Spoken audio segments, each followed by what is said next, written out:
Nintendo Magazine Issue 55, April 97, prominently features Wave Race 64 on its cover, with an exclusive UK review headline.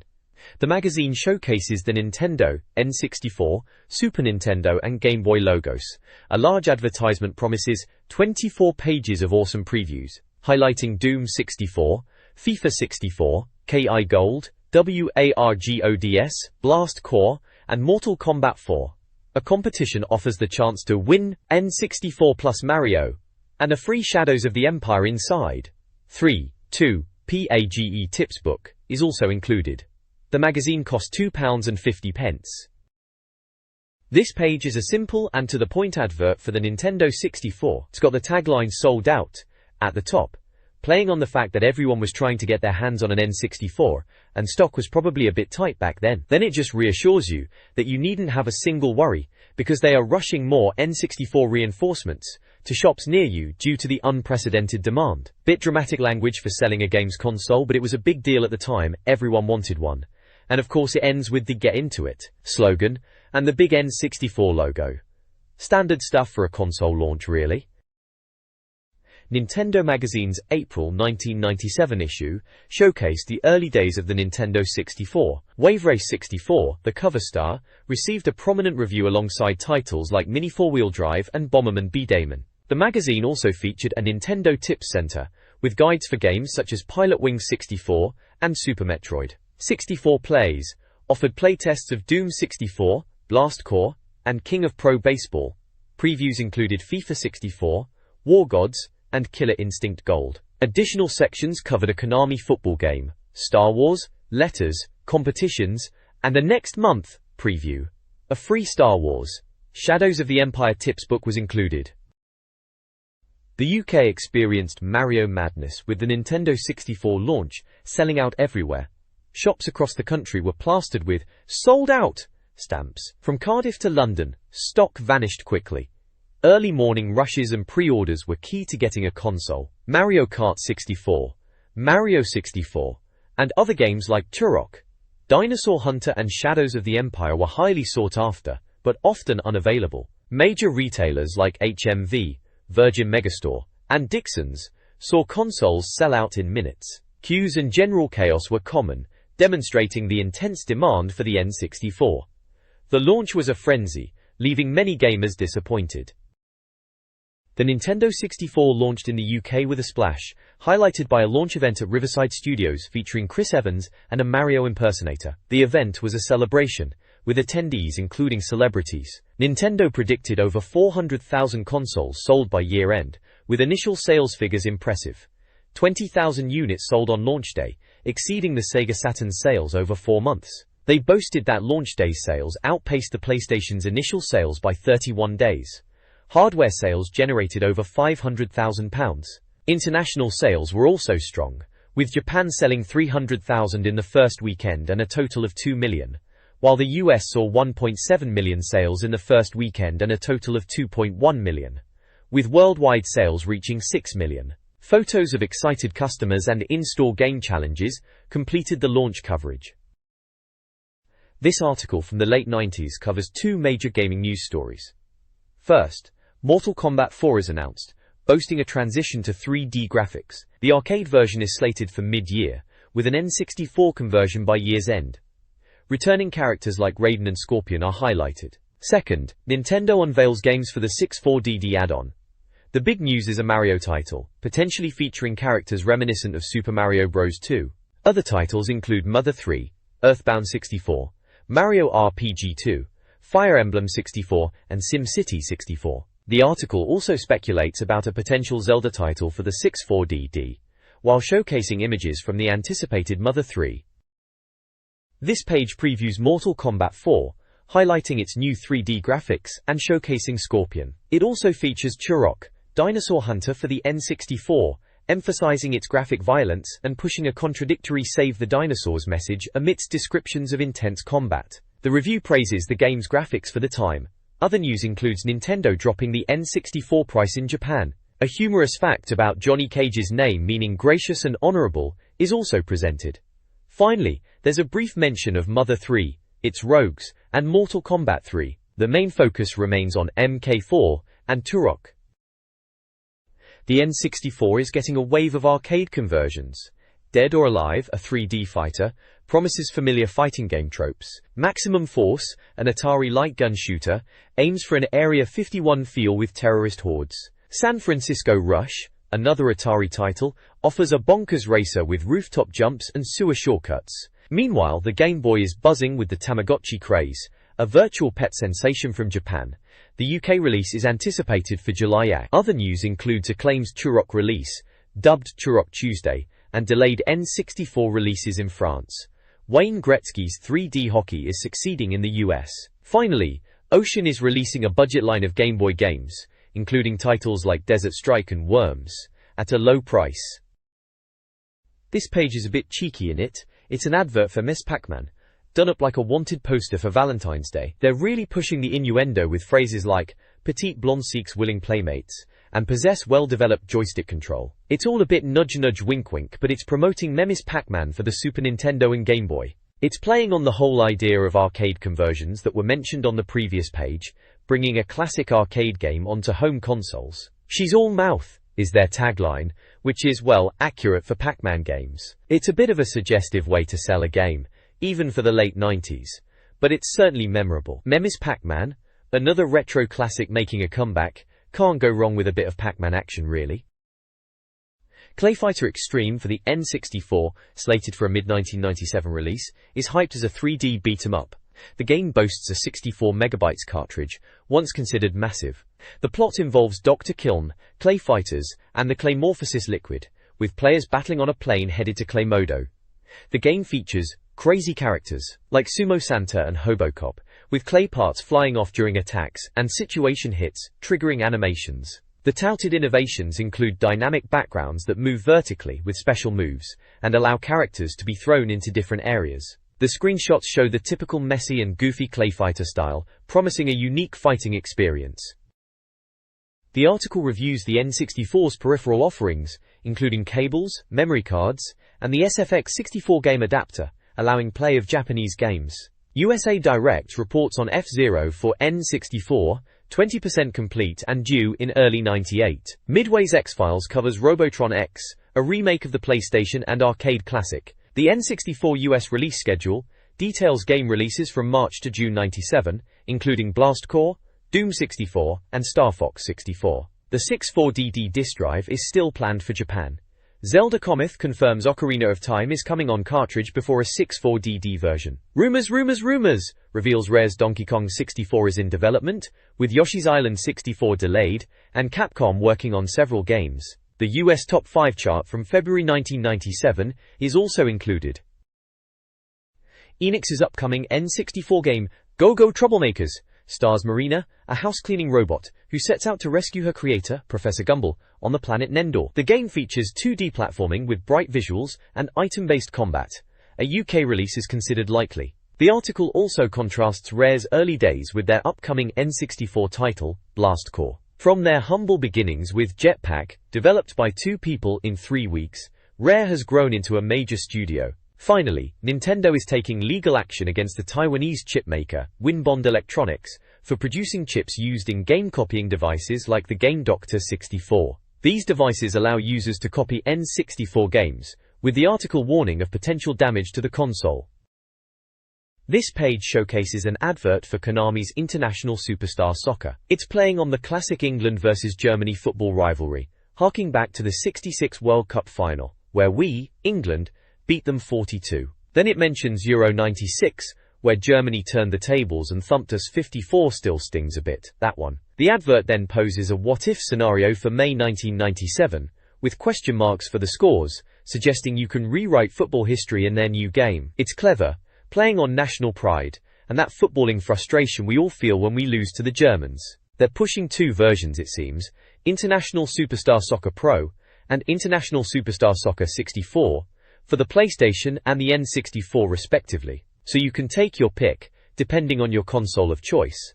It's that classic arcade-style football gameplay that Konami was known for, promising to let you change the course of history, or at least, football history, in your living room. Looks like they're trying to get everyone hyped for a bit of footy action on both consoles. This issue's news includes a potential Donkey Kong 3D animated series in the US, with hopes for a UK release. A Mario Soccer 64 game is pitched to Nintendo, featuring familiar characters and special moves. Imagineer raised £36 million to fund N64 game development, promising hot titles. In Japan, Dream Pictures Studio, a collaboration between Namco, Sony, and Polygon Pictures, aims to rival Hollywood with advanced computer graphics. Capcom confirms no Resident Evil for N64, due to Nintendo's preference for original titles. Street Fighter III is coming to consoles, but a N64 release faces memory challenges. The Amusement Operators Union show in Tokyo showcased upcoming arcade games. Sega's Virtua Striker 2 was featured, but the real excitement surrounded AM1's The House of the Dead, described as a mix of Biohazard and Virtua Cop. The text covers a variety of topics, starting with some highly speculative and humorous casting choices for a hypothetical Mario movie sequel, including Burt Reynolds as Mario and Keith from The Prodigy as Bowser. The focus then shifts to upcoming video games. The article mentions several football games, including Soccer 64 from Human, and entries from Konami and EA. Konami is investing heavily in ISS 64, with a £1 million promotion. GJ.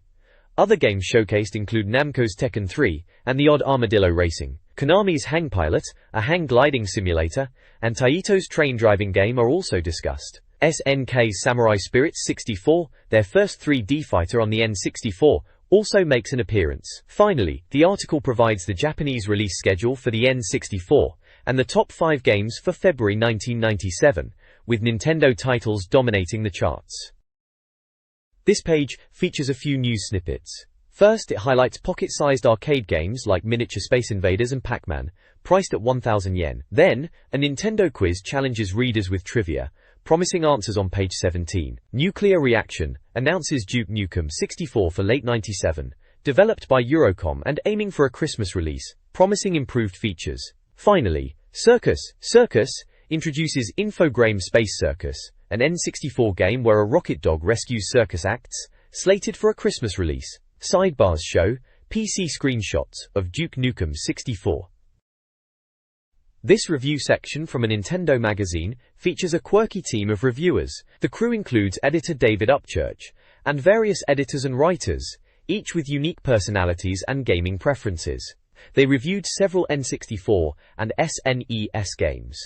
Game scores ranged from a low of 38% for King of Pro Baseball to a high of 72% for Blast Corps. Wave Race 64, Mini 4WD Shining Scorpion, Bomberman B. Damon, and Doom 64 all received 64%, while CUONPA scored a 66%. The magazine uses a percentage rating system with Platinum, Gold, Silver, Bronze and Good, Average Poor, and Run for Your Lives ratings. The section also provides brain strain quiz answers and a What's Hot in Our Slots list, highlighting recommended games like Super Mario 64, Turok, and Donkey Kong Country 3, all retro classics. This page is a review of Wave Race 64 for the N64. It's splashed across a full page, proper big feature for a launch title back then. The reviewer seems pretty chuffed with it, calling it awesome and saying it's a standout amongst the initial N64 releases. They mention the water graphics are a real selling point, simulating wave dynamics and all that, which was pretty impressive back in '97. There are 4 screenshots showing different aspects of the gameplay. One shows the start of a race with buoys, another highlights steering around the buoys, one about navigating buoys for speed boosts, and the last one demonstrating what happens if you miss a buoy and lose speed. The captions under the screenshots give little gameplay tips. Down the side there's a review box with all the details.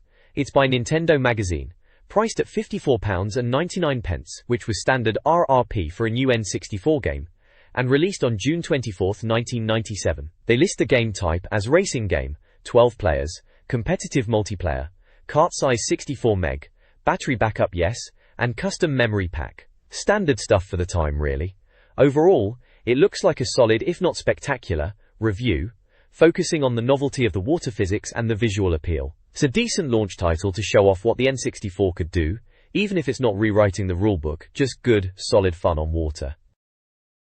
This page of the Wave Race 64 review focuses on the game's riders and modes. It introduces Ayumi Stewart, the beginner female racer, and Miles Jeter, an advanced racer with cornering challenges. The review then details the game modes: Championship, Tournament, Time Attack, Against the Clock, Score Attack, Stunt-Based, and Versus Mode, multiplayer. The Mad About the Buoy section highlights the importance of hitting buoys to maintain speed, with penalties for misses. Screenshots illustrate these features, emphasizing that Wave Race 64 offers more than just visual appeal.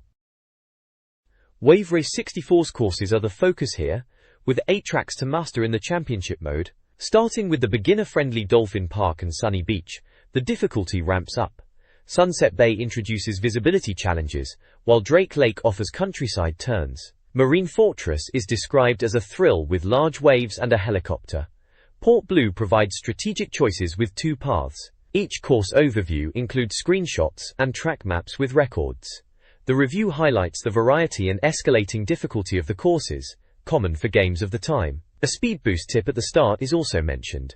The reviewer effectively presents the courses, making them sound engaging, even with slightly exaggerated descriptions.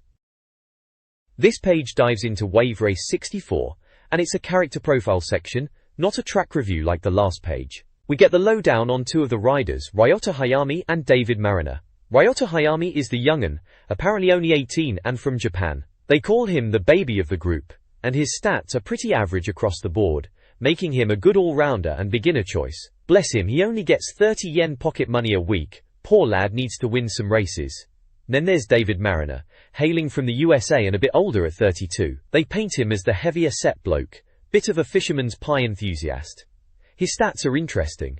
Not great handling or stability, but maxed out speed and acceleration. They call him advanced skill level, which makes sense if he's harder to control but fast. There are screenshots dotted around showing in-game action, like jumping ramps and racing through tunnels, typical stuff for Wave Race 64. There's also a section on watercraft select and grip settings, which is pretty standard for racing games, letting you tweak things a bit. And finally, a tip box mentions about following the dolphin in warm-up mode to learn tricks, and eventually have dolphin mates join you. Sounds a bit bonkers, typical Nintendo charm I suppose. This page focuses on the stunt system in Wave Race 64, specifically the Stunt Rider FX section.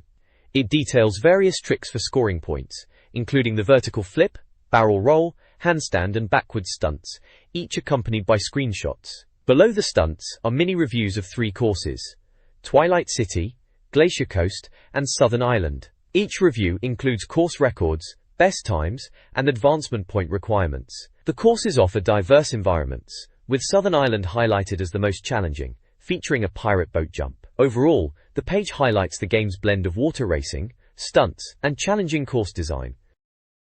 This article focuses on Wave Race 64's championship modes and stunt mechanics. The game features 3 difficulty levels: normal, hard, expert, with the main difference being the strategic repositioning of buoys to make racing more challenging. Expert mode notably scatters buoys, forcing players to navigate tricky courses. The article also provides stunt tips, including instructions for standing, a move requiring counterclockwise rotation and forward stick, and somersault, a more acrobatic feat. Finally, the article highlights the jet skis featured in the game, which were developed using Kawasaki technology. It lists 3 models: the 3-seater Kawasaki 1100 STX, £7,250, the 2-seater 1100 ZXI, £7,150, and the single-seater JS 750 SX, £5,250, showcasing the real-world inspiration behind the virtual racing experience. This page is a review of Wave Race 64, good old Wave Race 64. They're saying that 2-player is where it's at, splitting the screen horizontally. Proper old school style. It sounds like they reckon it's brilliant fun battling your mate, trying to bump them off their jet ski. There's a little tip box advising you to push the nose of your bike forward in choppy water to get more speed, which is handy to know, even back then. They've got some screenshots showing the split screen action, 1 player winning and 1 losing, as you do. One of the boxes asks if you'll discover how to ride the dolphin. Remember that rumor? Everyone was trying to figure that out for ages.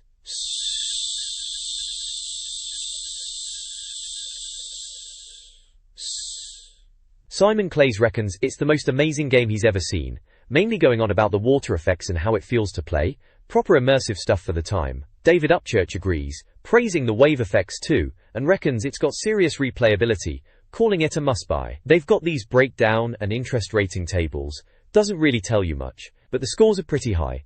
Graphics 91, Sound 89, Playability 91, Lastability 90. And the overall score? A whopping 92%. So yeah, they really liked Wave Race 64, and rightly so. It was a cracking game back in the day. Still is if you dust off the old N64. This webpage emulates a retro mail-order game shop, reminiscent of the SNES and N64 eras.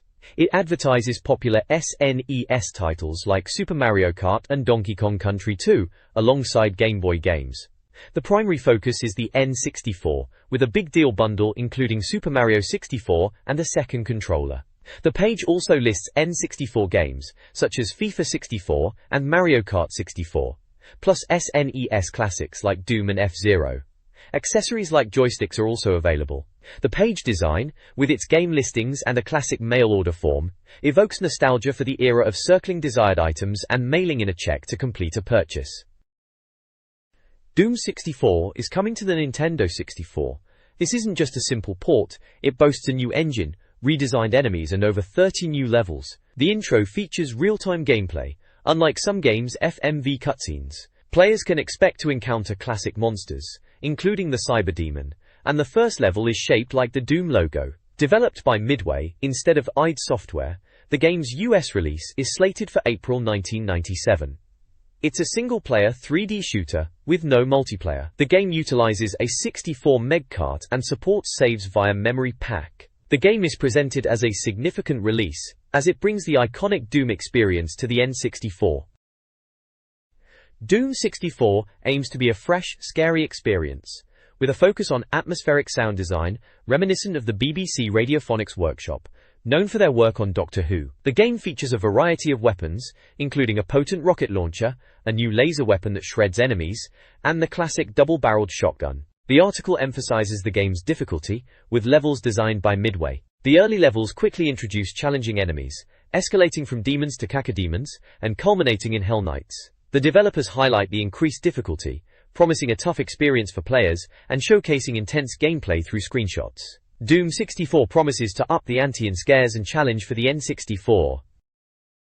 Nintendo Magazine previews Doom 64's monstrous enemies in The Monster Mash. The article jokingly admits a lack of new material, rehashing familiar foes like the former human, imp, demon, and cacodemon. Screenshots showcase these creatures in action, promising a challenging experience. A brief history lesson recaps Doom's journey, starting with the PC shareware release in winter '93. It highlights the full PC game, Doom 2, and the N64 announcement in '94, alongside terrible versions on 3DO Jaguar and a lackluster Sega 32X port. The article's light-hearted tone celebrates Doom's development leading up to the N64 release. Game. This preview provides gameplay tips and monster descriptions for Doom 64. 64.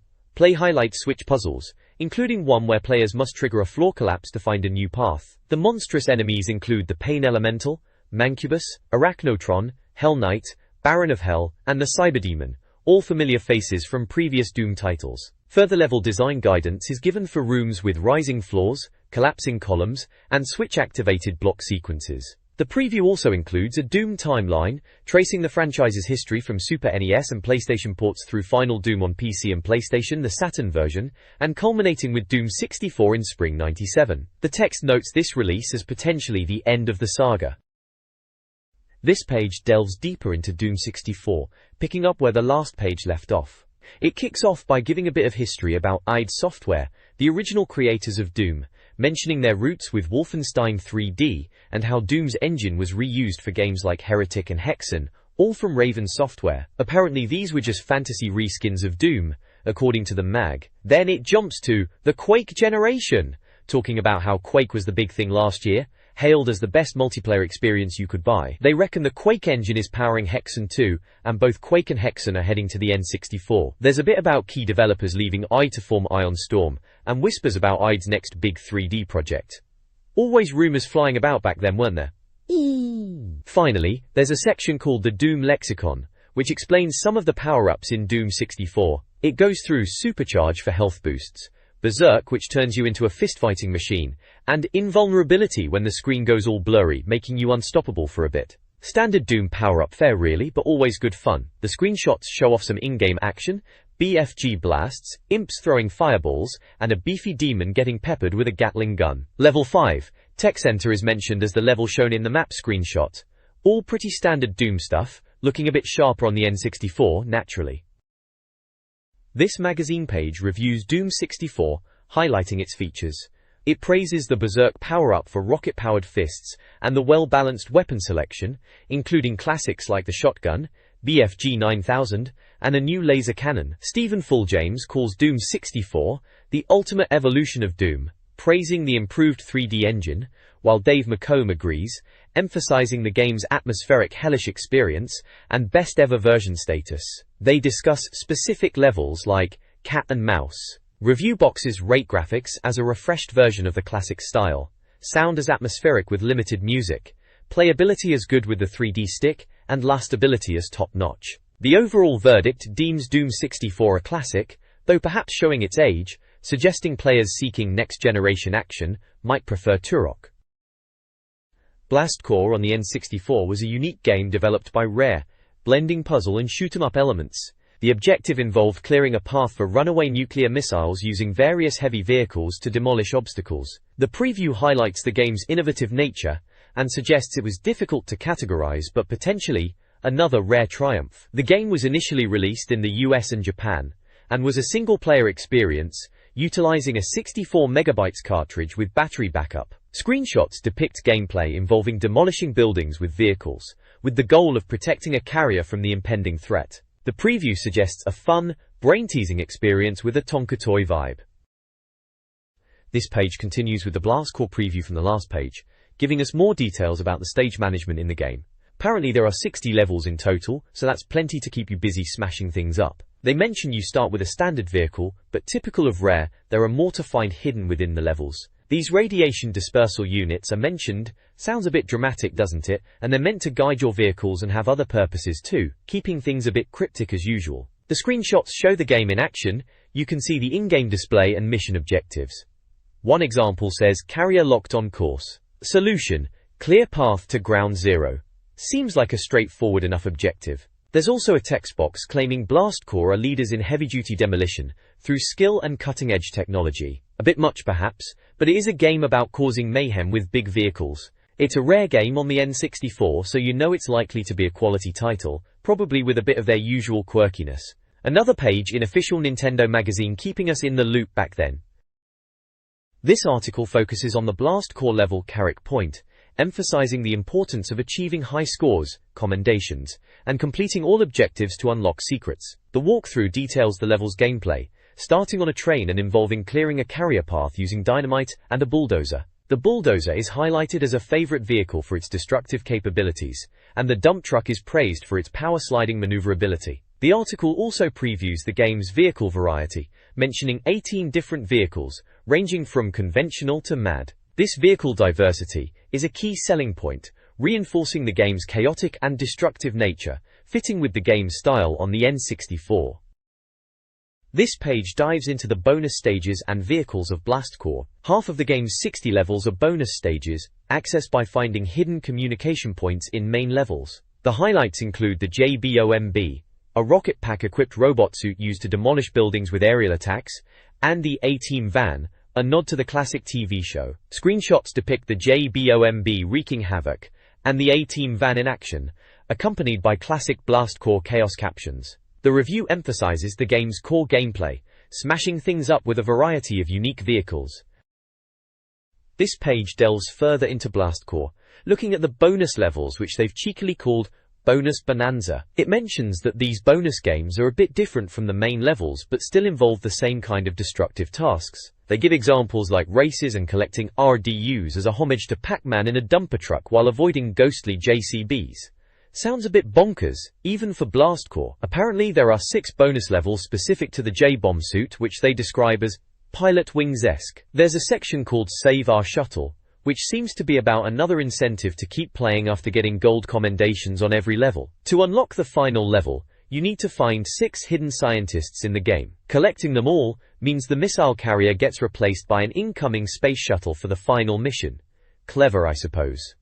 Hasaku. The screenshots show classic Blast Corps gameplay. One image has a Pac-Man style level called Waka Waka Waka, with a timer and score. Another shows the J-Bomb robot in action. Then there's an image of a train with a caption saying, "Below the blast core are playing diesel trains again." Right then. Finally, there are screenshots showing the space shuttle in various stages, with press start captions, probably hinting at this final level, and the shuttle rescue. Looks like classic Rare silliness, to be fair. Blast Core offers a time attack mode post-main game, challenging players against Rare's testers. The saved space shuttle plays a key role, though details are vague. Screenshots highlight the humorous destruction, including a turbo boost dune buggy and American Dream vehicle. Reviewers praise the game's uniqueness, puzzle elements, visuals, and explosions. One reviewer calls it like driving a train set. Graphics are totally amazing, with excellent sound and playability. High replay value and hidden content contribute to its longevity. Overall, Blast Core is deemed a potentially classic game. This page is all about King of Pro Baseball for the Nintendo 64. Imagineer, bless them, thought they could lure even the most dedicated couch potato into the world of baseball. They even mentioned Konami's Perfect Striker, a decent enough footy game, to try and get our attention, though baseball isn't exactly a national obsession over here like football, is it? Apparently this game has got the official Japanese leagues, so you get all the proper teams from over there, which might not mean much to us Brits. The screenshots show these rather quirky, almost chibi-style players running around the field, a very Japanese aesthetic. They're talking about player stats and team selection being in-depth, trying to add a bit of strategy to what could just be a button-bashing sports game. There's a section that highlights the pitching, mentioning slow balls and curveballs, trying to make it sound more nuanced than just lobbing the ball. The captions next to the screenshots point out things like pre-game stretches and the tension before a pitch, little details they are keen to show off. Down at the bottom there's a game info box confirming it's a baseball sim, supports 12 players, and crucially, you can save your progress. It also confirms it was initially a Japanese release, so import only for those desperate to play it back then. This UK magazine review focuses on the Japanese exclusive N64 game, King of Pro Baseball. The reviewer highlights the game's bizarre, bonkers, Japanese humor, evident in screenshots showing players turning to stone, ice cubes, and shattering, while acknowledging the detailed graphics, sound, including Japanese commentary, and surprisingly complex gameplay. The reviewer suggests the game's style might not resonate with a UK audience, who prefer more straightforward baseball games. Despite recognizing the game's fun aspects and strategic gameplay, the review is ultimately lukewarm, and the overall score of 39% reflects the reviewer's doubts about long-term appeal, hoping someone will release it in the UK. This page is a nostalgic look back at the 90s gaming scene, specifically the Nintendo 64 era. It features several advertisements for game retailers, showcasing the console and its popular titles. Skill is advertising the N64 itself, emphasizing its value and listing classic games like Star Wars, Shadows of the Empire, and Mario Kart 64. Chipshop 2000, located in Liverpool, offers game buying, selling, and trade-in services for a variety of consoles. Ultraplay promotes a broader range of games, including PlayStation and PC titles, alongside a comprehensive list of N64 games. Another advert promotes space in the Nintendo magazine. Finally, Aurora Games highlights various N64 game genres, including titles like Turok and Wave Race 64, with a large inventory at their Farnham Industrial Estate location. The page captures the excitement surrounding the N64 and the bustling game retail landscape of the time. This page is from the Cosmic's Code Quest section in the magazine. Looks like Cosmic Cracker is the name of the bloke running this tips section. He's saying he's set up shop in London's Docklands, right near Canary Wharf, and is now officially hooked up with the Nintendo hotline. Good for him. He's inviting readers to send in their killer tips or questions to his posh London address there, if you were struggling with any games and needed a pointer. The main bit here is about Shadows of the Empire on the Super Nintendo, not the N64 version mind you, we're talking the 16-bit classic here. There's a code to see the end credits for each difficulty level. You've got to enter your name as _credits_ with a space, pick your difficulty, and start the Battle of Hoth level. Apparently, Dash Rendar always dies at the end, according to the article. Bit of a downer, innit? We've got a couple of screenshots from Shadows of the Empire, one showing a bit of snowy combat with an ATST classic Hoth scene, And another with Leia and Luke chatting about Dash lamenting his demise. It's all a bit dramatic for a blocky SNES game, but back then, it was cutting-edge stuff. This is all coming from the Nintendo hotline, so it's legit, not some made UP rubbish. Looks like they were verifying all the tips back in the day, which is fair enough. This issue's Tip Centra offers game secrets. For Super Mario 64, a Bobo MB thrown at the chain chomp in Course 1 destroys its post, saving effort. Pilot Wing 64 features a rocket belt warp. Fly to the Seattle hangar ceiling to activate. Donkey Kong Country 3 has a code. LLRRLRLRLR,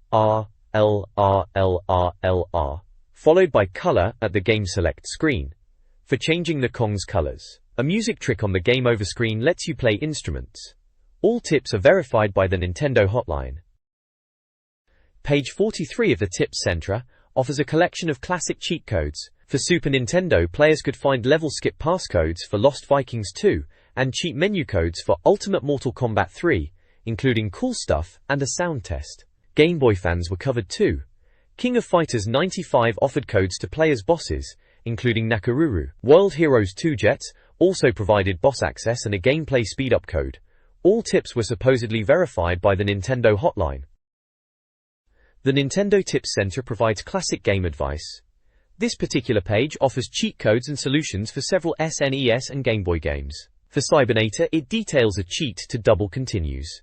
Starwing players learn how to warp between levels. A step-by-step guide explains how to find the Nightmare Key in Zelda: Link's Awakening. Finally, it directs players to a chest containing the gauge in Secret of Evermore, accessible via the Windwalker. The page is staffed by specialists like Rich, Shoot-em-ups, and John, RPGs, and features a classic magazine layout with game art.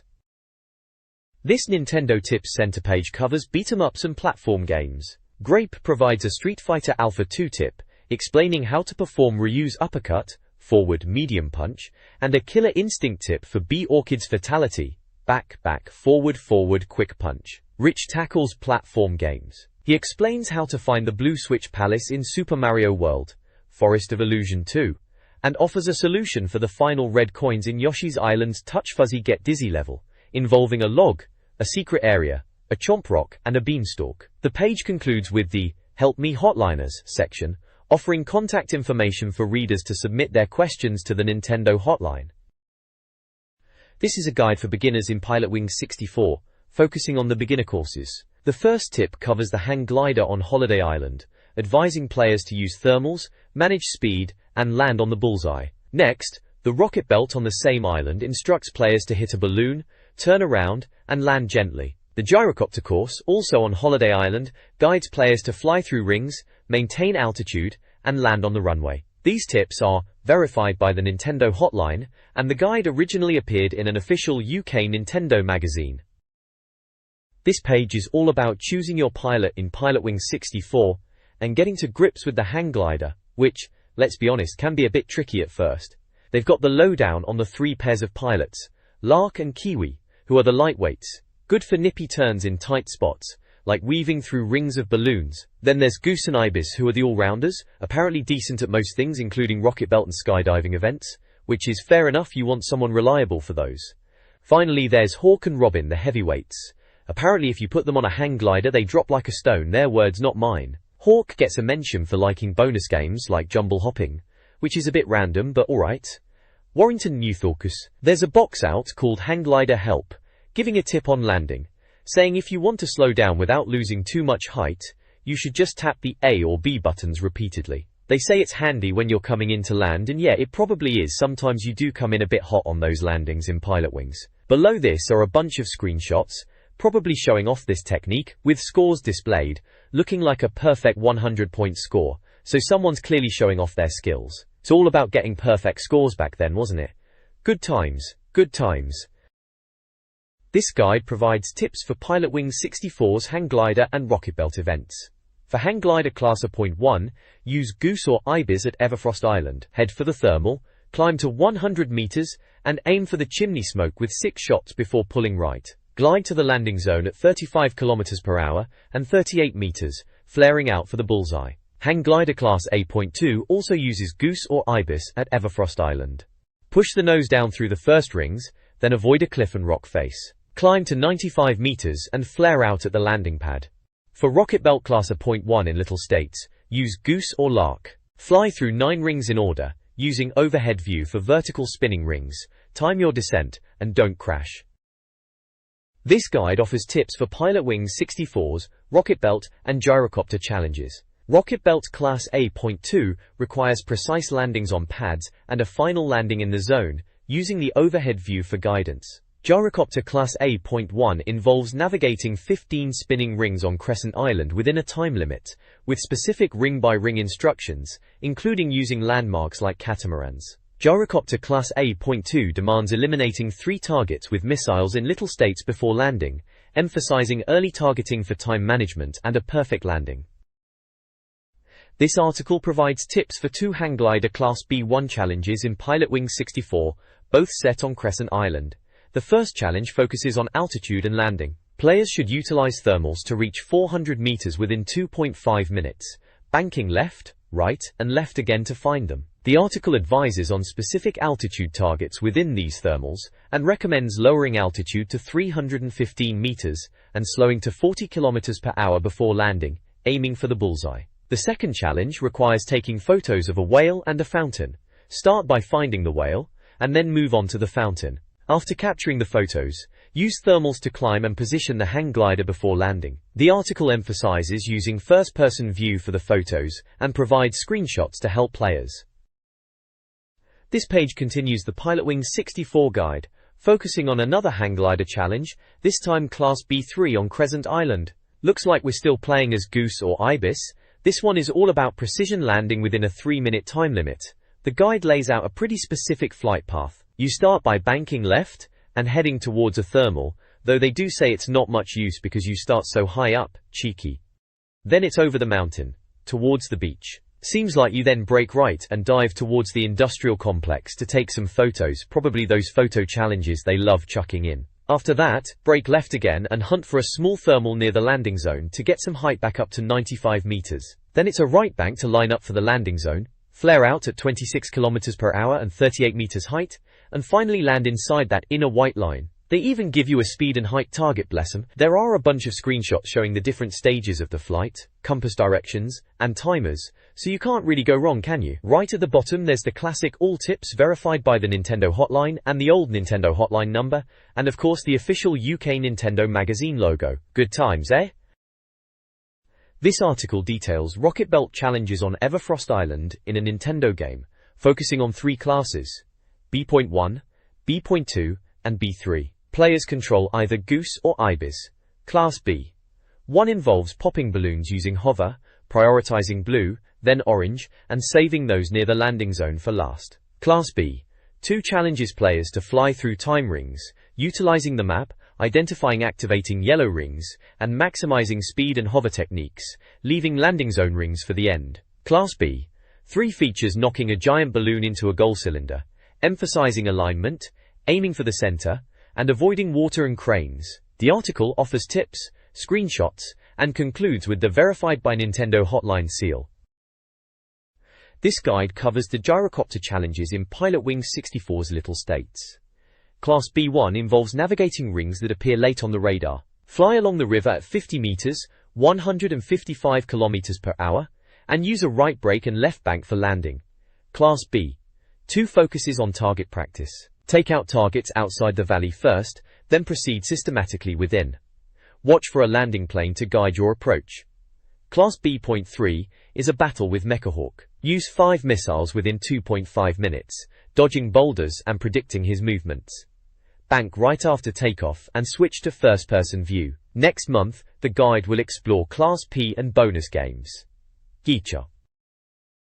This guide offers early tips for Terranigma, a Super Nintendo RPG. Part 1 covers the beginning stages, starting in a village and guiding players through initial interactions with villagers. Players are instructed on how to navigate the environment, including puzzle solving to progress.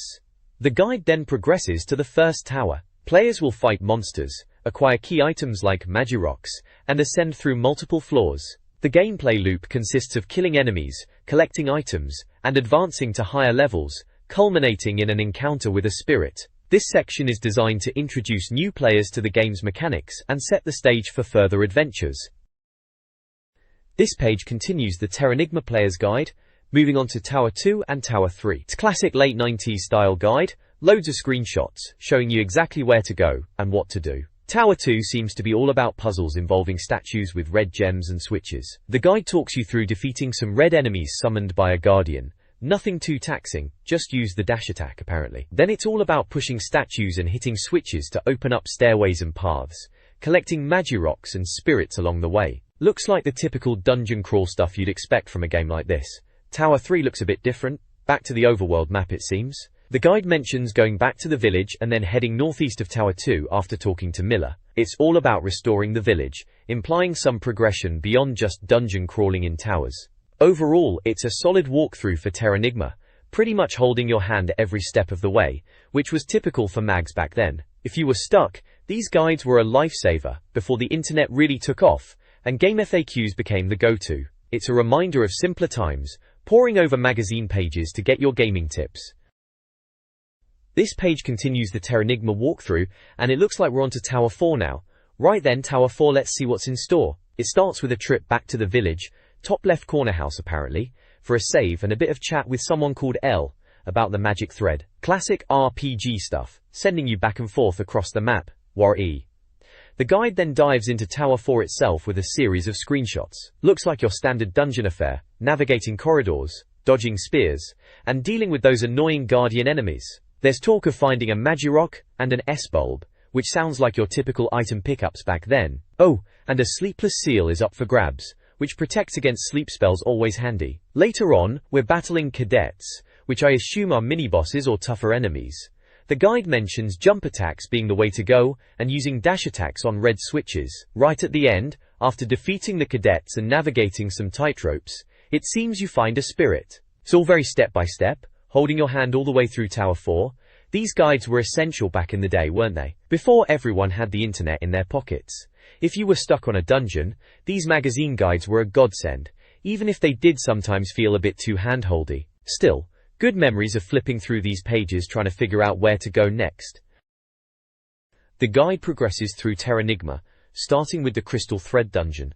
Players navigate a classic dungeon, collecting a crystal thread and battling monsters while finding essential items like an M-bulb and a life potion. Next, the guide details Tower 5, where L's involvement continues.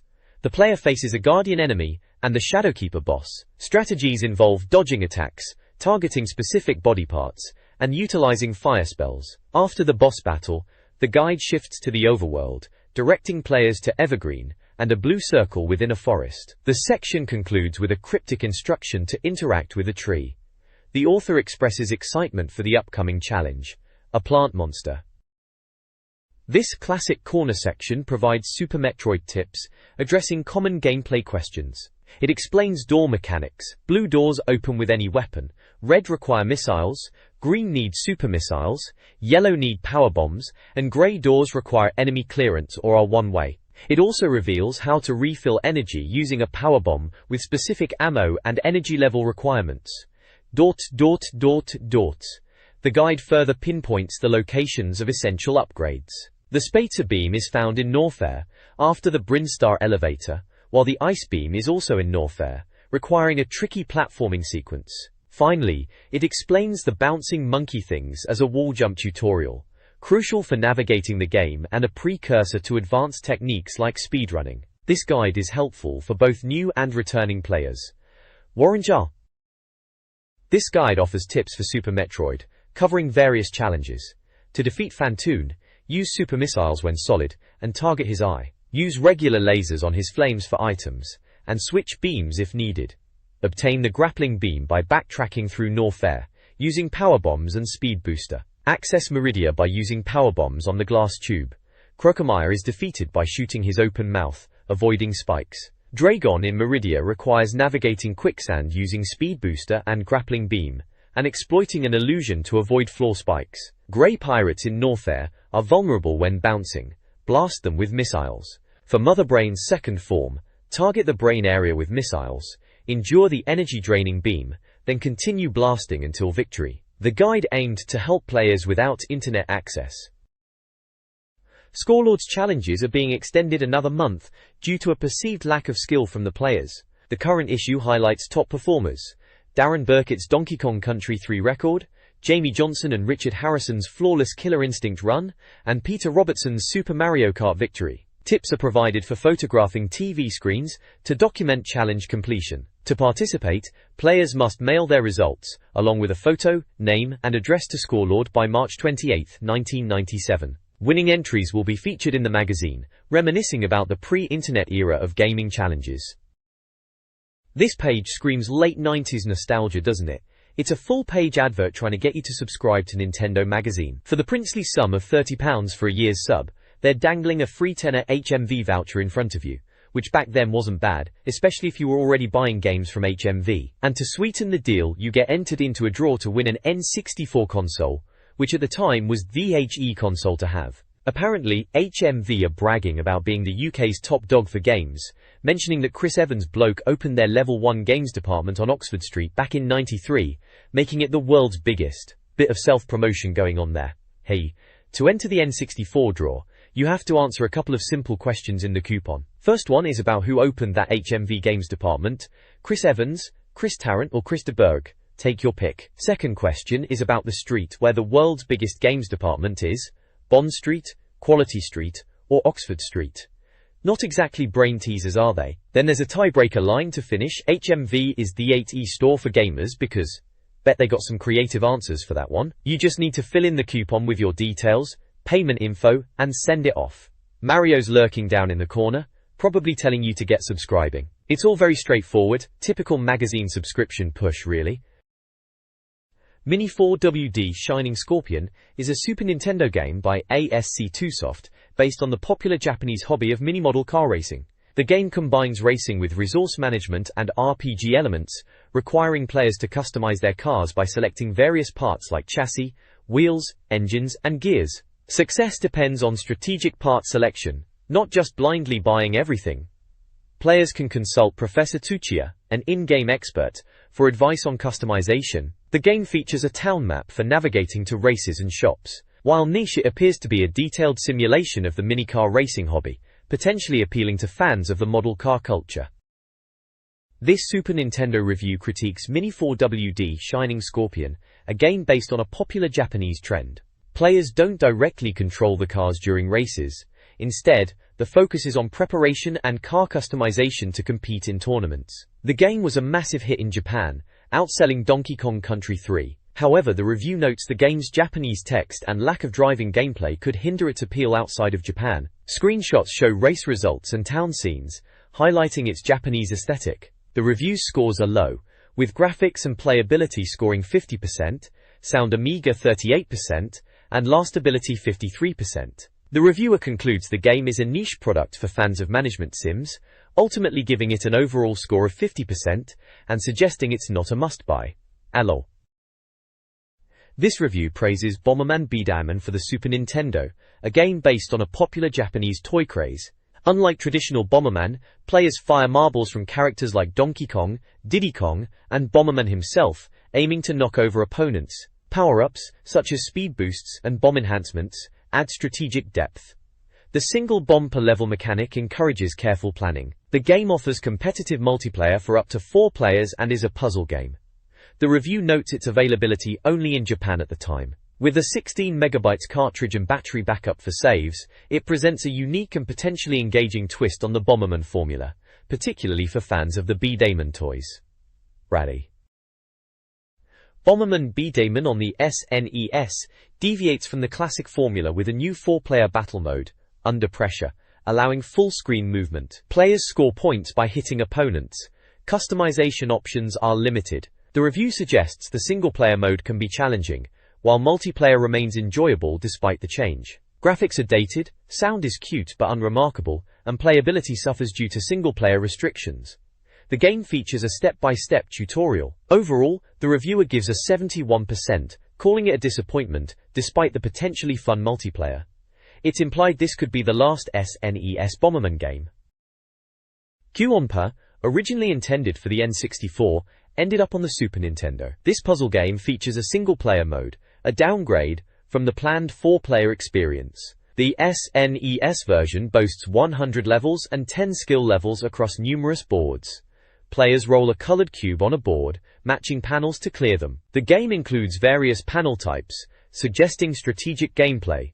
While the graphics are typical SNES puzzle fare, the game's core mechanics seem standard. The review suggests that it might be worth a look for SNES puzzle fans, though it's unlikely to be a standout title. The review covers the Super Nintendo version of Q-on-Pa, originally intended for the N64. The game is described as a standard puzzle game with tricky tactics like the classic U-turn and the nimble U-drop, shown with diagrams. Dave McCombs' comment rates the game as decent for SNES puzzle fans, noting adequate graphics and gameplay, but calling it basic. The game scores a 64% overall, with graphics at 65%, sound at 53%, playability at 71%, and lastability at 59%. It's considered an above-par puzzler, but underwhelming compared to its intended platform. Individual categories like strategy and challenge received average scores. Interest seems to wane after a week. Ultimately, Q-on-Pa is seen as a passable time waster, not a must-have title for the SNES.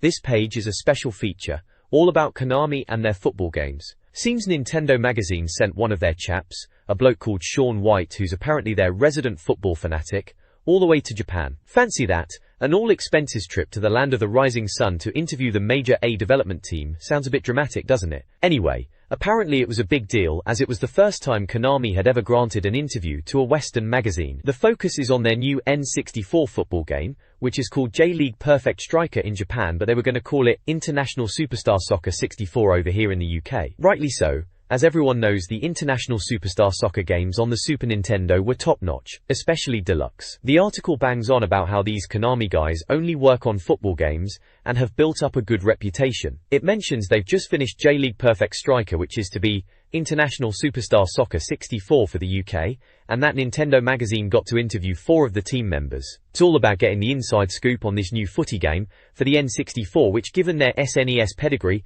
everyone was pretty hyped for at the time, let's be honest. The screenshots show a typical footy match in progress, pretty standard stuff for the era. This special feature dives into Konami's International Superstar Soccer 64, highlighting the development team, the Major A team, composed of Katsuya Nagae, Yasuo Okuda, Eiji Nakagawa, and Fumimasa Katakami. They aimed to create the best soccer game possible. The interview reveals the game took a year to develop, with 2 months dedicated to AI. They emphasized realistic motion capture, and the N64's 3D stick for enhanced player movement, a significant advancement. Player likenesses were based on photos provided by the Japanese Football League, though player stats were determined by watching videos. Influenced by Sega's victory goal, they faced challenges adapting to 3D and aimed for AI-controlled 11-player gameplay. Developing for the N64 proved tricky initially due to the lack of Konami-specific tech libraries, but they saw the system's potential. This text discusses the development of the N64 game, J-League Perfect Striker. The game utilized extensive motion capture, featuring a student performing approximately 300 moves, with 270 ultimately included. Creating realistic motion capture gameplay proved challenging. The AI was designed with distinct roles for defenders, midfielders, and forwards, inspired by the Super NES version of ISS but with adjustments, including a slightly easier Japanese version. The UK release of the game will swap J-League teams for international ones, with graphics and kits adjusted for realism. Player appearances were updated for nationality. Design sketches by Fumimasa Katakami reveal the goalkeeper's moves. The game, complete with action shots, seemed promising, though typical of the N64 era. This article highlights interesting facts about Konami. Founded in Osaka in 1969, its name derives from its founders, though their identities are forgotten. The company, employing over 1,500 people, hit peak sales in 1991. Konami aims to fill people's daily lives with joy, and boasts a Tokyo office that won an architecture award. They exported to America in 1979 and have 29 offices worldwide. The article then shifts focus to a football game, emphasizing its realistic animation. The game's developers, including the Major A team, focused on achieving a high level of realism. The article notes the game's impressive graphics for its time, likely leveraging the capabilities of the N64. Konami's branding now extends to pajamas and pillowcases. ISS64, Konami's upcoming football game, is shaping up well. Based on a Q&A with the developers, the game aims for a smooth experience, including full-screen display and addressing pale slowdown issues. While not exact replicas, the stadiums are inspired by real-world grounds. Konami is confident, believing their games remain top-tier. They are focused on the core game, with no plans for 6 4DD add-ons or cartridge sequels yet. The game features a large amount of commentary recorded, and will use a new commentator, instead of the expensive Jonathan Pierce. The game's music and speech are being created by Richard Joseph, at Pinewood Studios. With approval expected by March, ISS64 aims to deliver a polished football experience, with over 1,500 speech samples and aiming to be the best football game. ISS64's commentary is the focus of this preview.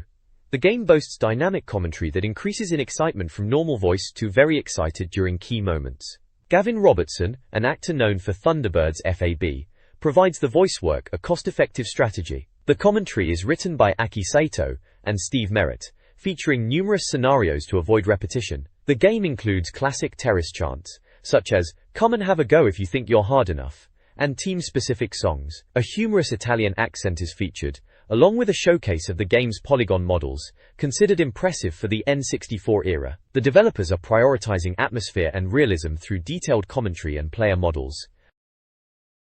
This interview with Konami Osaka president Kuniaki Kinoshita discusses Konami's plans for the Nintendo 64. Kinoshita, a fan of Policenauts, Gomon, Space Invaders and Doom, is cautiously optimistic about the N64, despite mixed sales. He's impressed with Mario 64, but critical of some other launch titles, hinting they could have been on older consoles. Konami is prioritizing N64 development, using ROM cartridges for their benefits. They're considering a UK release for the large-scale Goemon 64, hindered by its size and localization challenges. Sequels to classic franchises like Super Probotector and Castlevania are planned.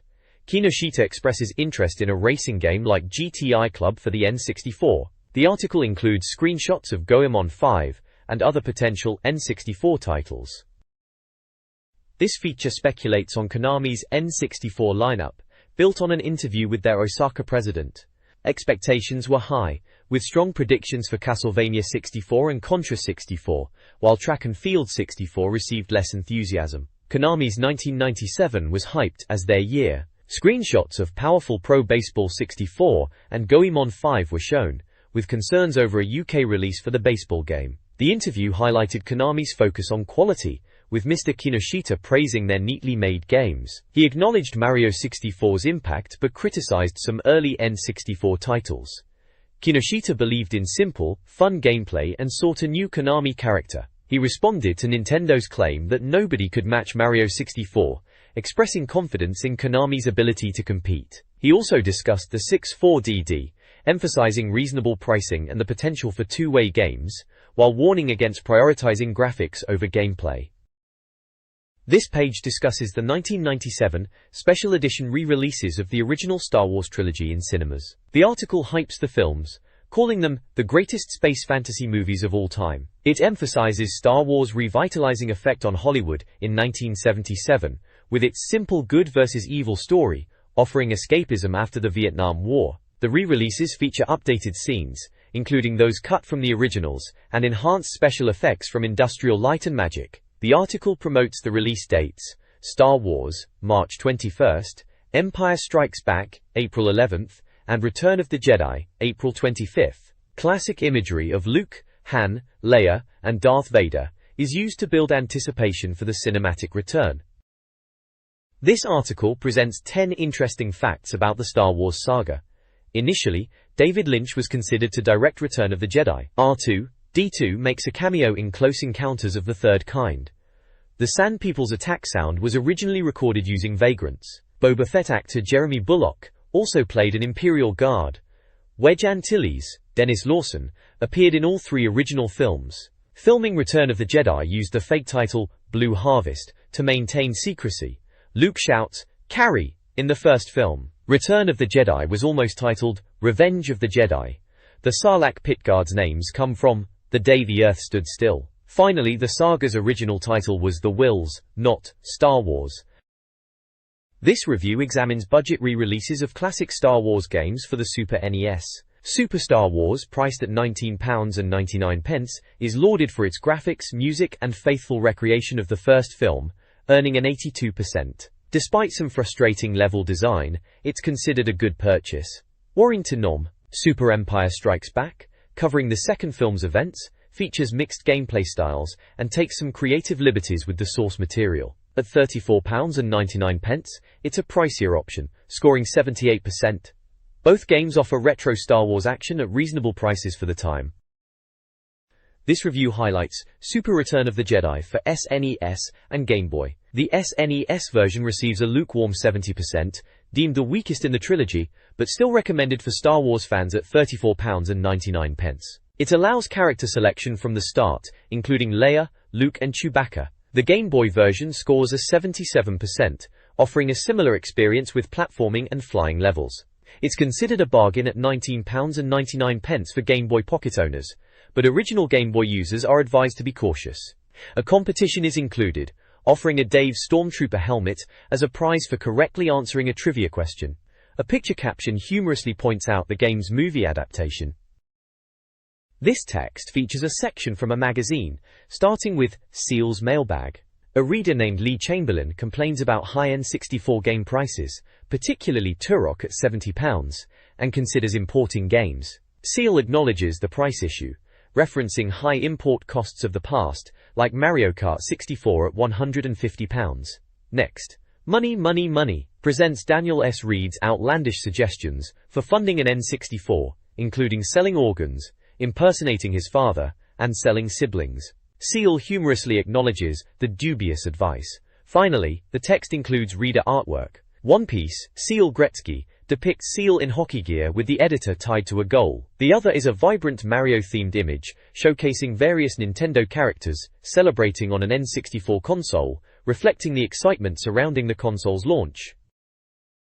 This issue's Seal's Mailbag opens with a humorous letter of the month about a driver who believes he ran over Sonic the Hedgehog. Seal dismisses the panic, joking about Sega's poor sales. Another letter discusses the value of a 3DO, and Seal humorously undervalues it. Readers also vent frustrations and seek information. Stand Up and Be Counted features a funny letter from a neglected Super NES. Picture of the Month showcases Dinosaur Hunter artwork. An FAQ section provides answers. Star Wars Shadows of the Empire is decent. 64DD is slated for a late '98 UK release. Turok's gore is intact, and mentions Human Grand Prix and Game Boy Link cables. The section also features humorous reader artwork, including Mortal Kombat parodies and Seal-themed Star Wars art. This installment of the mailbag features a humorous letter from Stan, a Super NES enthusiast worried about the console's obsolescence. Seal, the magazine's writer, playfully reassures readers, nicknamed Codlets, of the Super NES's continued value. The mailbag includes a funny image and reader art, including a Mario All-Stars team photo and Turok cartoons. Cause for Concern features reader Graham Potter's worries about the N64 launch delays and stock shortages. Seal acknowledges these issues. The Q&A section covers various topics. Dave advises on memory packs for Mario 64 and whether Turok will appeal to Doom fans. He also discusses Star Fox 64's celebrity commentary, the possibility of Street Fighter Alpha 2 on N64, and N64 football games, including FIFA 64, and the unlikelihood of a sensible soccer port. This mailbag reminisces on the Super NES era, while focusing on the upcoming N64. Tony from London asks about anticipated N64 games, specifically mentioning Castlevania, International Superstar Soccer 64, and Tomb Raider. Seal responds, dashing Castlevania hopes but confirming ISS 64's near release. He recommends watching for 3D beat-em-ups, like War Gods and Dual Heroes. Seal's Most Wanted section humorously lists his desires for N64 success, including money-making schemes and more pictures of himself. Dave clarifies that Worms is a Woolworths exclusive and provides details on N64 saving, import game performance, and the UK release of Mario RPG unlikely. He also updates on the cancelled Ultra Boy and Star Fox 2, which led directly to Star Fox 64. War Gods, a 3D beat-em-up from Midway, formerly Williams, is coming to the N64. This port of the arcade fighter promises gameplay similar to Mortal Kombat and Killer Instinct, but in a 3D environment. Release date is unannounced, but will utilize a 64 meg cart J-player. The game centers around a mystical ore that transforms humans into powerful war gods. Players can expect familiar controls with punches, kicks, and dodges. Special moves and gory finishes are included. The game features a cast of characters including Kabuki-Jo, Ahau-Kin, Voodoo, Takek, and Vala. The article notes, the game's style is reminiscent of the 90s, aiming to capitalize on the Mortal Kombat craze. War Gods, a 3D fighting game for the N64 from Midway, is described as Mortal Kombat meets Killer Instinct. The game features digitized characters powered by Aurea, a mystical substance. The roster includes fighters like Vala, Anubis, Warhead, and Maximus, each with unique backgrounds and special moves. Screenshots showcase a classic 90s digitized aesthetic. The game emphasizes over-the-top special moves, and a narrative centered around the War Gods' conflict over Aurea. The preview hints at a game aiming for the same level of hype as Mortal Kombat, but whether it succeeds remains to be seen. War Gods is a 3D fighting game for the N64, emphasizing 3D arenas like tombs and jungles, with camera movement for added excitement. The game highlights sidestepping, dodgy dealing, as a key mechanic, using the D-pad and C button to dodge, although it leaves players vulnerable. Two showcased characters are Maximus, the heavily armored warrior, and Tuck, a more rugged character with voodoo powers, including vampire bat summons. The game features a dark, gritty style reminiscent of Midway, with screenshots showcasing various battles and combo attacks. The review notes standard fighting game elements, and wonders if it can live up to the hype of comparisons made to Mortal Kombat and Killer Instinct. This page is having a look at War Gods on the N64. Seems like they were thinking of making a movie out of it, can you believe it? War Gods? The motion picture, it screams. They're even suggesting actors for the gods themselves if it went Hollywood. Pagan should be played by Gary Spice, bless her. Voodoo by Kate Moss. Kabuki-Jo by Ronald McDonald, that's a bit of a laugh, isn't it? And Anubis by Santa's Little Helper, very imaginative. Warrington it. Moving on, Fighters with Style. Section talks about how each war god has their own fighting style. Apparently nimble characters like Voodoo and Pagan are all about jumping around and projectiles, whilst the heavier lads like Tak and Kabuki-Jo are more about getting stuck in with their fists, preferring a good old punch-up over fireballs. Kabuki-Jo's trick is setting fire under his opponent's feet. Charming. And after winning a fight, Pagan does a celebratory dance, apparently worth learning her moves just for that wiggle, eh? Finally, First Impressions sums up their feelings as mixed. They reckon Mortal Kombat fans might like it as it's got a similar pace and fighting style, but other gamers might find the characters a bit cheesy. They mention the animation and camera moves are good, but the colors and textures still need work. They see potential though, so fingers crossed it comes good. It's typical 90s fighting game preview stuff really. Wasn't every fighting game back then trying to be the next Mortal Kombat?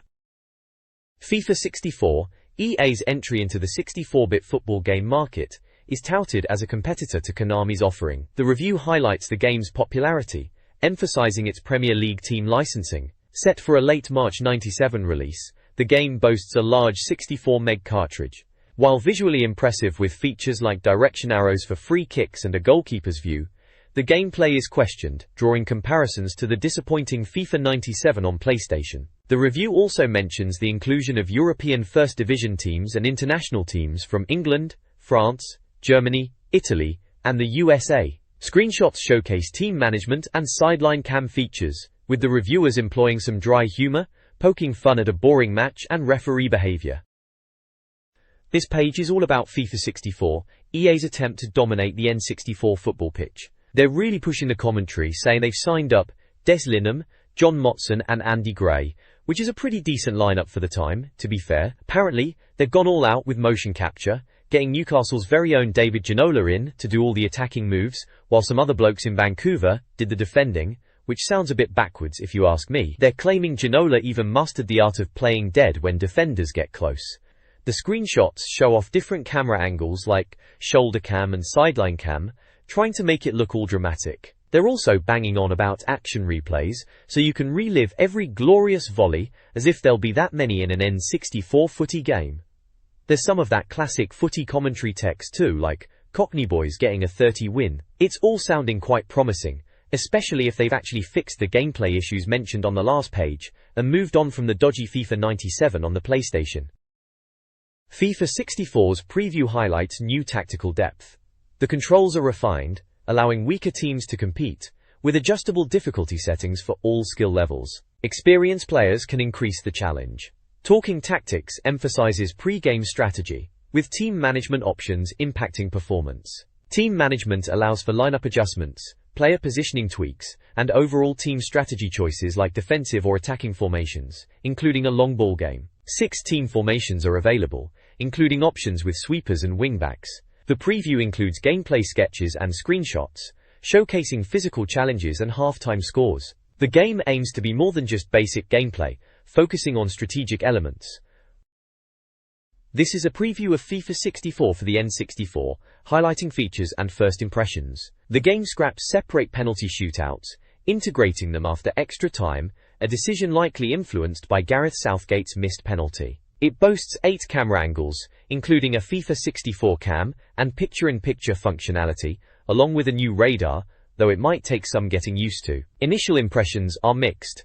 The preview notes a slightly underwhelming experience with jerky screen updates and the absence of the previous FIFA radar. The reviewers hope for improvements before release, fearing a huge disappointment. Player models are also critiqued, adding a touch of classic magazine humor. Overall, the preview indicates a cautiously optimistic outlook, hoping for a polished final product. Official Nintendo Mag previews Killer Instinct Gold for the N64, a highly anticipated enhanced version slated for a July 1997 release. Developed by Rare, the game boasts a 96 MB cart and promises a significant upgrade over the arcade original, incorporating 3D elements to leverage the N64's capabilities. The magazine emphasizes the game's gold status, promising a feature-packed experience. Rare assured the PAL version would run at full speed. The preview hints at hidden characters, with Rare cryptically stating, "Possibly, but we're not sure if you should know about them." Screenshots showcase familiar characters like Orchid, Fulgore, and Sabrewulf. The preview generates excitement, especially after a somewhat shaky preview of FIFA, suggesting Killer Instinct Gold will deliver a quality experience. Killer Instinct Gold for the N64, subtitled The Next Dimension, aims to prove 2D fighters still have merit alongside emerging 3D games. Rare is emphasizing the game's extensive animation, despite focusing on the 2D fighting style. Bits and Pieces highlights extensive customization, including fighter colors, camera angles, and game speed adjustments unlocked after beating easier modes. Mode 7 promises 7 gameplay modes, including the classic arcade, team-based options, team play, team elimination, and training modes like practice, training, with a monk, and focus training. A tournament mode tracks wins and losses.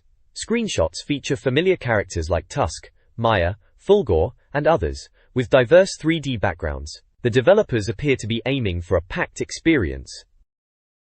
This page reviews Killer Instinct Gold, KI Gold, for the N64, chronicling the franchise's history, in a section titled Chirography. The game originated in arcades and was subsequently released on various formats, including the Super NES, Game Boy, and N64, with multiple releases of the same titles. The review features screenshots showcasing in-game action, highlighting combat between characters like Jago, Tusk, Spinal, Glacius, Orchid, and Sabrewulf. The visuals are praised, particularly the spectacular action and lighting effects. Character profiles are also included, providing details on Glacius, Tusk, Spinal, Sabrewulf, and Kim Woo, detailing their age, height, weight, and other unique attributes.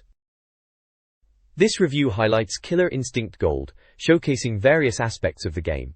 Killer Trivia focuses on Orchid's updated design. Building Studies provides a behind-the-scenes look at the 3D background creation, using TJ Combo's stage as an example. Killer Rejects humorously describes characters who didn't make the cut. The reviewer positively assesses the US version, believing it surpasses the arcade original, and expresses optimism for the PAL version. Character stats are also included, with age, height, weight, and quirky details like Fulgore's favorite crisps and Orchid's cup size. This magazine page promotes a prize giveaway called The Big Blag, offering an N64 console and Super Mario 64. The contest involved answering simple questions. The first question tested knowledge of N64 launch titles, requiring contestants to identify the non-launch game, The Legend of Zelda 64, later Ocarina of Time. The second question focused on the N64 disk drive, asking for its name, 64DD. The page also includes a bizarre section about the CGI show Insectors, asking a question about how houseflies eat, with the answer being, vomit on it. This Nintendo magazine, reminiscent of the late 90s, features multiple smaller competitions following a previous giveaway. The contests offer various prizes, 10 copies of Lost Vikings 2, with a trivia question about Viking helmet adornments, 10 Magic, The Gathering starter sets and t-shirts, trivia about a magician in King Arthur's court, a Mario riding Yoshi toy, trivia about what Yoshi fires, and 10 copies of Macross Plus Part 4, trivia about manga movies. To enter, readers were required to send a postcard to a London address before April 31, 1997, specifying the competition name. The magazine likely aimed to collect reader information for its mailing list. Next month's Nintendo magazine focuses on the N64. A world-exclusive interview with the developers of the Mission Impossible game is featured. Acclaim is spotlighted, showcasing dinosaurs, hinting at more Turok-style action. A head-to-head review of N64 soccer games, Konami's ISS 64 versus EA's FIFA 64, is promised. The magazine includes a top tips section with cheats for N64, SNES, and Game Boy games, plus a free Turok guide. The usual magazine details like staff, contact information, and subscription info are present. Massey.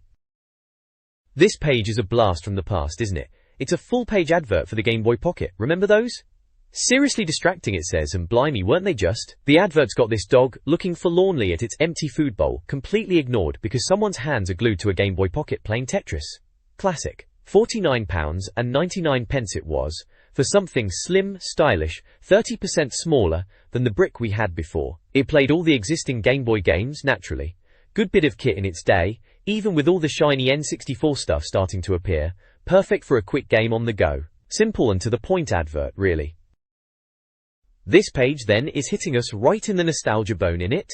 It's a full-on Star Wars advert for The Empire Strikes Back and Return of the Jedi games. Use the joypad, Luke, it yells at us. Bit cheesy, but hey, it was the 90s. Looks like they're pushing these on both the Super Nintendo and the Game Boy. Gotta get everyone to buy them, haven't they? Ha.